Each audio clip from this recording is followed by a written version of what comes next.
या देशाचे महामानव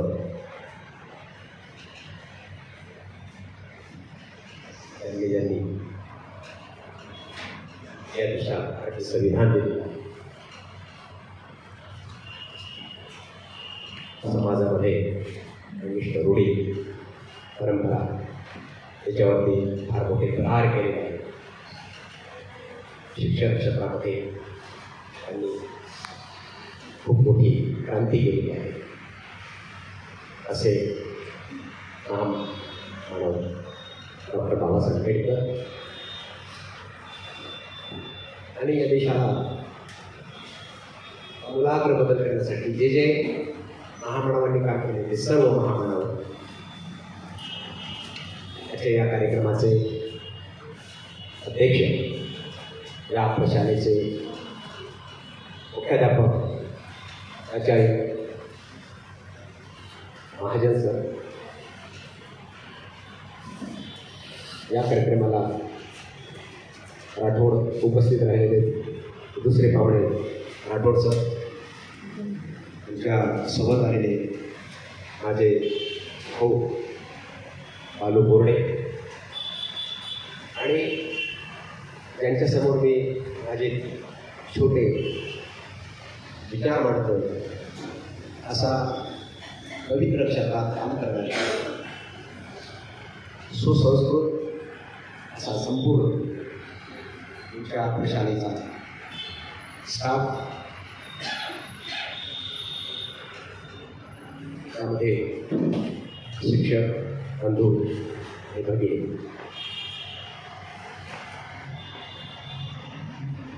बंधू भगिनींनो, डॉक्टर बाबासाहेब आंबेडकर यांचं असं कुटुंब कार्य आहे. मला पत्र मिळालं तेव्हा मी विचार करत होतो की आपण जिथं जात आहोत बोलायला, त्या लोकांना काय बोलावं, काय सांगावं. तर मी असा विचार केला की बाबासाहेबांचं शैक्षणिक कार्य, शैक्षणिक विचार आणि त्यांचं कार्य याच्यावर आपले थोडक्यात विचार मांडावे असं मी ठरवलं. आणि त्या दृष्टीने बाबासाहेबांचे एक दोन चार विचार आहेत महत्त्वाचे, त्याविषयी मी बोलणार आहे, त्यांच्या कार्याविषयी बोलणार आहे. आपण मला शांततेने ऐकू घ्या, मला सहन करा अशी मी अपेक्षा करतो. बाबासाहेब म्हणायचे, शिक्षण हे एक मुक्तीचं साधन. जो समाज सुशित आहे, पीडित आहे, जो समाज धर्मभुळा आहे, जो समाज अज्ञानी आहे, त्या समाजाला त्याची गुरु, त्या समाजाला जर काही त्याच्या शोषणापासून मुक्त करायचं असेल तर शिक्षण हे एक महत्त्वाचं मुक्तीचं साधन. जो व्यक्ती शिक्षण घेतो त्याच्यात आमूलाग्र बदल होतो. तो बदल शिक्षणाने, असं एका ठिकाणी म्हणतात की नॉलेज इज पॉवर. ही साधी गोष्ट नाही. जेव्हा एखादा शोषित समाजातला व्यक्ती त्याला शिक्षण मिळालं, जर शोषित जरी नसेल पण त्याला शिक्षण जर मिळालं तर त्याची विचार करण्याची प्रक्रिया विकसित होते, ती वाढते. वाढल्यानंतर तो खूप विचार करायला लागतो, तो तुलना करतो.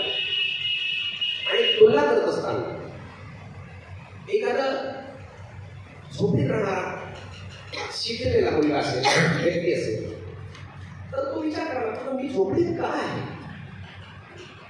मी इकडे हे बहुमजली इमारतीत लोक काय राहतात, मी का नाही बहुमजली इमारतीमध्ये राहत, माझं असं दारिद्र्य का आहे, मला प्रतिष्ठा का नाही,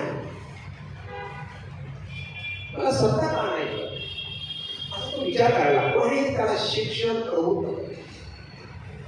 अन्यायातून मुक्त होण्यासाठी, वाचक होण्यासाठी शिक्षण हे मुक्तीचं साधन आहे.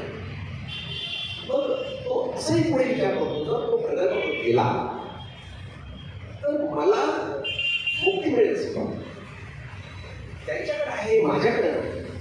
मला त्याच्यासारखं होता येण्यासाठी कोणते कोणते अडथळे आहेत, कोणत्या भिंती आहेत, त्या मला तो मिळाला, त्या मला नष्ट केल्या. आणि म्हणून तो असा विचार करत करत तो प्रगत होतो आणि त्यातून तो अन्यायाविरुद्ध उभा राहतो. शोषक इथे व्यवस्था शोषकाची आणि शोषिताची. बहुतेक लोक कारखानदार असतील, त्याच्यात कामगार असतात. बहुसंख्य आपल्या महाराष्ट्राचा विचार जर केला नाही, पण बिहार, उत्तर प्रदेशासारखा हजारो एकर जमीन कामाकडे असतात आणि त्याच्यामध्ये लेबर काम करतात. तर तो मालक आणि लेबर, तर तो मालक यांचं शोषण असतं. हे शोषक आणि शोषित, शोषक म्हणजे शोषण करतो आणि ज्याचं शोषण होतं ते शोषित. तर ही शोषक आणि शोषिताची जी व्यवस्था आहे तो नष्ट करण्यासाठी जर त्याला चांगलं दर्जेदार शिक्षण मिळालं तर तो विचार करायला. जर ती व्यक्ती इतिहास, मानसशास्त्र, समाजशास्त्र वेगवेगळ्या देशाचा अभ्यास करायला लागले, इतिहासाचा जर अभ्यास करायला लागले. आपण जर फ्रेंच राज्यक्रांतीचं उदाहरण जर घेतलं तर फ्रेंच राज्यक्रांती कशी झाली? मानव मुक्तीचा जो जाहीरनामा आहे तो फ्रेंच राज्यक्रांतीमध्ये जगात प्रसिद्ध झाला आणि त्या जाहीरनाम्यामध्ये सांगितलं की मनुष्य हा जन्मतः स्वतंत्र आहे, कुणीही गुलाम नाही. आणि त्यातून त्यालाही नायक मिळतात. शिक्षण घेतल्यानंतर जेव्हा वाचन करतो माणूस तेव्हा त्याला नायक मिळतात, हिरो मिळतात आणि त्या नायकाने तो प्रभावित होतो. तो प्रभावित झाला. फ्रेंच राज्यक्रांतीमध्ये रूसो आहे, मॉन्टेस्क्यू आहे, ऑल्डियर आहे. हे विविध जगातील अनेक ज्या क्रांत्यासाठी ते हिरो झाले आहेत. आणि म्हणून यामध्ये हे होत असताना जर प्रगल्भ शिक्षणाने माणूस प्रगल्भ होत गेला तर तो सगळ्या गोष्टी समजून घेतो, शोषणमुक्तीचा मार्ग काढतो आणि त्याच्यानंतर शोषणमुक्तीचा मार्ग काढल्यानंतर तो संघटन राहतो. संघटन मजबूत झालं की तो संघटित स्तरावरती संघर्ष करतो आणि आपले हक्क प्राप्त करतो. हे शिक्षण आहे. बाबासाहेब म्हणतात की शिक्षण एखाद्या कुठल्या गोष्टी, शिक्षण हे मुक्तीचं साधन, हे बाबासाहेबांचं शैक्षणिक विचार. आणि म्हणून शिक्षण जर नसेल, सावित्रीबाई फुले शिक्षणाची व्याख्या करत असताना म्हणतात ज्याच्या विना माणूस दगड त्याला म्हणतात शिक्षण. आणि म्हणून शिक्षण जर आपल्याला घेता आलं, प्रगल्भ शिक्षण काय हे काळ असं होतं शिक्षण अंधार होता. आता आपल्याला कसं काही म्हणत पडत, परंतु शिक्षणाच्या अभावामुळे दबलेला, पिळलेला, ओढलेला समाज, तो समाज त्यातून ही गुलामी झुगारून देण्याचा प्रयत्न करतो. जर त्याला चांगलं शिक्षणामध्ये चांगलं दर्जेदार शिक्षण करायला त्याच्यामध्ये प्रगल्भता वाढली तर हे होऊ शकतं आणि तो मुक्त होऊ शकतो. अनेक ठिकाणी असं घडतं. म्हणून बाबासाहेब म्हणतात की तुम्हाला जर मुक्त व्हायचं पहिल्यांदा चांगलं शिक्षण मिळालं पाहिजे. बाबासाहेबांचे शैक्षणिक विचार दुसरा एक असा शैक्षणिक विचार आहे की समतामूलक शिक्षण. सर्वांसाठी शिक्षण मिळालं, सर्वांसाठी शिक्षण मिळालं. शिक्षण हे पुणे एका याची मध्यतरी असतात. गरीबाला, श्रीमंताला, खालच्या जातीच्या माणसाला, वरच्या जातीच्या माणसाला, भारतामध्ये जो जो मुलगा जन्माला आला त्याला शिक्षण मिळालं पाहिजे. हे सुरुवातीला आपल्याकडे काय असायचं, आपल्याकडे तुम्हाला हे मान्य आहे की एक सर्वांना शिक्षण खुलं नव्हतं आणि म्हणून शिक्षण खुलं नसल्यामुळं जवळजवळ 90% समाज हा अज्ञानात पडला होता. त्याला इतिहासाचं ज्ञान नव्हतं, त्याला शास्त्राचं ज्ञान नव्हतं आणि म्हणून तो अंधारात पडलेला होता. त्यासाठी महात्मा फुलेंनी खूप प्रयत्न केले, सावित्रीबाई फुलेंनी प्रयत्न केले आणि त्यातून ते प्रयत्न बाबासाहेबांनी केले. घटनेत टाकल्यानंतर मूलभूत जे शिक्षण आहे, मूलभूत हक्क, प्राथमिक शिक्षण हा मूलभूत हक्क आहे आणि प्राथमिक शिक्षण सक्तीचे आणि मुक्त घटनेमध्ये तरतूद केल्यामुळे अनेक स्थानिक स्वराज्य संस्थांच्या शाळा निघल्या, संस्थेच्या शाळा निघल्या आणि त्यातून अनेक मुलं शिकायला लागली. आणि त्याच्यानंतर बाबासाहेब आंबेडकरांनी स्वतः BS सोसायटीची स्थापना. BS सोसायटी बाबासाहेबांसाठी फार मोठं कार्य आहे आणि सोसायटीची स्थापना करून मराठवाड्यामध्ये पहिलं बाबासाहेब कॉलेज आहे, मिलिंद कॉलेज. आणि त्या कॉलेजला बाकीचे इंटरमिजिएट कॉलेज होतं गव्हर्नमेंटचे 12वी किंवा 30 तर इथे कॉलेज स्थापन केलं. त्याच्यानंतर मुंबईला पण कॉलेज स्थापन झालं. बंगलोरला बाबासाहेबांची सोसायटी आहे, दिल्लीला आहे, पंढरपूरला आहे, नांदेडला आहे. अशा अनेक महाराष्ट्रात आणि महाराष्ट्राच्या बाहेर बाबासाहेबांनी BS सोसायटीचे कॉलेजेस काढले, हायस्कूल काढले आणि त्यातून प्रचंड शोषित समाजाचं, गरिबांची, शिकलेली SC, ST, OBC आणि ओपनचे मुलं देखील गेले आहे. त्यामुळे तर आता हे गरिबीतून आलेले मुलं आहेत. मग आता हे शिक्षण कसं करणार आणि खेड्यामध्ये तर कॉलेजेस नव्हते, कॉलेजेस नसतील तर हे मुलं शहरात येणार, शहरात कुठे येणार. म्हणून बाबासाहेब आंबेडकरांनी जीवा गव्हर्नमेंट शिष्यवृत्तीची भारत सरकारकडून मंजूर करून प्रत्येक या मुलाला शिष्यवृत्तीची व्यवस्था केली आणि एक गोष्टच झाली. मिलिंद कॉलेज नागशेरवन नावाचा प्रिमायसिस आहे. त्या प्रिमायसिसमध्ये arts college, Milind arts college, Milind commerce college, engineering college, law college, commerce college, सगळ्यांना हॉस्टेल्स आहे. जवळजवळ 500 एकर जमिनीचा एरिया आणि प्रचंड मोठ्या प्रमाणात मुलं शिकली. त्या कॉलेजचे विद्यार्थी आणि मित्रांनो, ह्या विदर्भातून देखील मुलं खेड्या पाड्यातली खूप मुलं शिकली आणि तीच मुलं पुढं नोकरीमध्ये लागली आणि गरिबाच्या लेकरांना नोकऱ्या मिळाल्या. काही अधिकारी झाले, काही IAS झाले. त्यातून गुलाबाच्या फुलावरती PhD करणारे ML शहारे नावाचे व्यक्ती UPSCचे चेअरमन. म्हणजे त्या कॉलेजचे जे प्रॉडक्ट आहे, त्या कॉलेजमधून शिकलेली जी मुलं खूप मोठ्या मोठ्या हुद्द्यावर गेलेले आहे.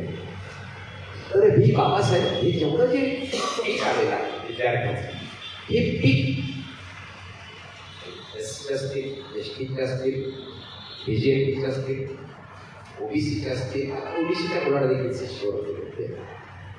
आणि अशा पद्धतीनं जो समाज शिक्षण होऊ शकतं त्या समाजातली मुलं प्रचंड प्रमाणात शिकलेली आहे. आणि त्याचा परिणाम असा झाला की हे शिक्षणाचं मोड, शिक्षणाचं पीक आल्यामुळे बाबासाहेबांनी यात त्यांचा एक आदर्श घेण्याचा वीर भाऊराव पाटलांनी संस्था केली. त्याच्यानंतर इकडे विदर्भात देखील संस्था निघल्या, पश्चिम महाराष्ट्रात देखील संस्था निघल्या, मराठवाड्यात देखील संस्था निघल्या आणि प्रचंड प्रमाणात शिक्षित पदवीधर लोक निर्माण झाले. आणि जेव्हा जो व्यक्ती शिकतो तो सतत वेगवेगळीचा विचार करतो. म्हणून यामध्ये हे जे महत्त्वाचं काम आहे बाबासाहेबांनी केलेलं आहे हे अत्यंत मोलाचं शैक्षणिक संदर्भात मित्रांनो, शिक्षण हे काही नोकरीचं साधन नाही. बुद्धी ही प्रगत झाली. शिक्षणाने त्याच्यामध्ये विवेक आला आणि विवेकशीलता वाढली पाहिजे. श्रद्धा आणि अंधश्रद्धा यातून जाणारी जी सीमारेषा, ती सीमारेषा त्याला स्पष्ट समजली पाहिजे. असं शिक्षण मिळालं पाहिजे आणि बाबासाहेबांना हेच शिक्षण अपेक्षित होतं. आता विवेकशीलता म्हणजे काय नेमकं, तर मला काही सांगायची गरज नाही. पण वाईट होतं, चांगलं होतं हे त्याला समजलं पाहिजे. त्याला सतसत विवेक बुद्धी त्याची जागरूक झाली पाहिजे. त्याला शहाणपणा, त्याला समज नाही, त्याला शिक्षण करायचं. खऱ्या अर्थानं तेच शिक्षण. तो जर एखादा विवेकशील व्यक्ती असेल, बाबासाहेब आंबेडकर म्हणतात की शिक्षणानं विवेकशील व्यक्ती निर्माण झाली पाहिजे. आणि विवेकशील व्यक्ती म्हणजे काय, तर इथे जातीपाती नसल्या पाहिजे असा त्यानं विचार केला. जातीपाती नष्ट झाल्या पाहिजे, वर्ग नष्ट झाले पाहिजे. या देशात गरीब आणि श्रीमंत एवढा मोठा भेद असता कामा नये. काही लोक झोपडीत आहेत, तर काही बहुमंती मार्गित आहेत. हे होता कामा नये. आपल्याला आपला देश आणि या देशामध्ये देश इतका महत्वाचा आहे की देशापेक्षा थोडीच मोठं नाही. देशनिष्ठा ह्या महत्वाच्या असतात, त्याच्यानंतर समाज निष्ठा. आणि देश मोठा करायचा असेल तर या देशामध्ये सगळे गुन्ह्या गोवेदना मानले पाहिजे. कुठे कोणाचं शोषण होता कामा नये. बाबासाहेब विचार, कोणाचं शोषण होता कामा नये, शोषण पण असता कामा नये आणि शोषित देखील असता कामा नये. एकंदरीत सांगायचं तात्पर्य हे की वर्ग विरहित समाज, वर्ग आणि वर्ण विरहित समाजाची निर्मिती झाली. वर्ग असता कामा नये आणि वर्ग श्रीमंत आणि गरीब देखील असता कामा नये. वर्ग आणि वर्ण विरहित समाज निर्मिती या देशामध्ये झाली पाहिजे. तेव्हा तो देश एक संघ राहू शकतो, असं बाबासाहेबांचं म्हणणं आहे. मित्रांनो, महिलांच्या शिक्षणाबाबतीत बाबासाहेब आंबेडकर अत्यंत आग्रही होते. खूप कट्टर पोस्ट आहे आणि त्यांनी सांगितले, बाबासाहेब म्हणायचे की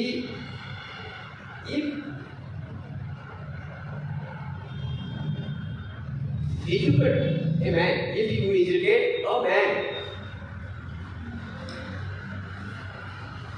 you will educate a individual. But if you educate a woman, you will educate a family. That is nation. म्हणजे तुम्ही जर एखाद्या माणसानं पुरुषानं जर शिक्षण घेतलं तर तो वैयक्तिक त्याच्यात सुधारणा होईल, तो वैयक्तिक क्वालिफाईड होईल, तो वैयक्तिकदृष्ट्या समजदार होईल, शहाणा होईल, विवेकशील होईल. पण जर एक स्त्री शिकली तर ती कुटुंबाला विवेकशील होईल, कुटुंबाला शहाणा होईल. आणि जर कुटुंब विवेकशील झालं तर देश, सगळे एका वस्तीतले कुटुंब जर विवेकशील झाले, सगळ्या वस्त्या शहरातल्या विवेकशील झाल्या आणि सगळा देश विवेकशील झाला. म्हणून एक स्त्री शिकणं फार महत्वाचं आहे. बाबासाहेब नेहमी स्त्रियांचा आग्रह करायचे.